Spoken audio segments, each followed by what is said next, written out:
Peter Schrager from NFL Network's Good Morning Football on how good this Browns defense is and what he expects from this Ravens-Browns game.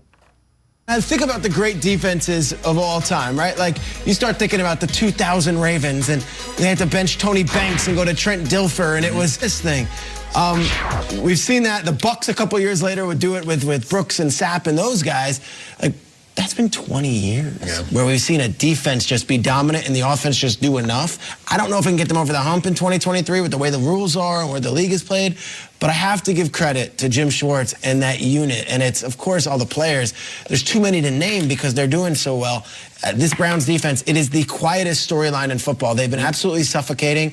And yes, they lost to the Ravens by 25 points. They thought Deshaun Watson was going to start, and then about an hour before the game, he's like, I'm not going. They're like, you're not going. And they put in a rookie at a UCLA, a fifth-round pick who hadn't taken any reps the week before. So I think this is going to be a very close game. If I'm going to, it's not going to be a 37-6 win. It's not going to be a 45-7. I would say this thing is going to be much more in line with the old Ravens-Steelers games played at the bank. I'm thinking this is 16-13. This is 19-16. One of those type games, maybe even lower. And I think the Browns defense shows up on Sunday.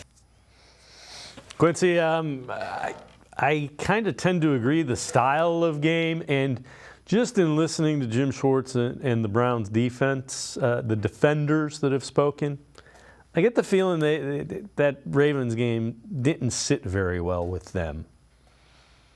Oh, both teams going to be ready to play. Like, both teams will be ready to play. The Browns, they want to prove that this defense is not a home-only affair, that this is a defense that they can pack up on the road versus a good team and be elite against, right? They want to show that they can play a good game versus an elite quarterback while that quarterback's playing elite, because they're tired of people running for cover every time people say that some people say that the Browns defense is elite. People always point out, well, Joe didn't look like Joe and Brock Purdy didn't look like Brock.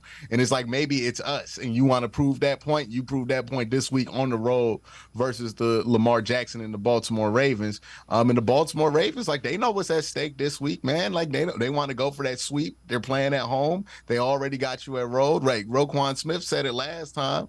You know, they don't want to lose in front of their family and their kids and their wife or whatever that Roquan Smith said. So, you know, they're going to be playing extra hard too. Yeah, it's going to be a hard-fought battle. Look, some games can be explained technically, and then some games can be explained by a ton of cliches. And this is a game that's going to be explained by a ton of cliches. It's going to be a lunch pail game. You got to bring your lunch to this one. It's going to be hard smacking AFC North. You're going to hear all of the cliches during this game. But it's going to be true, because this is going to be that kind of game.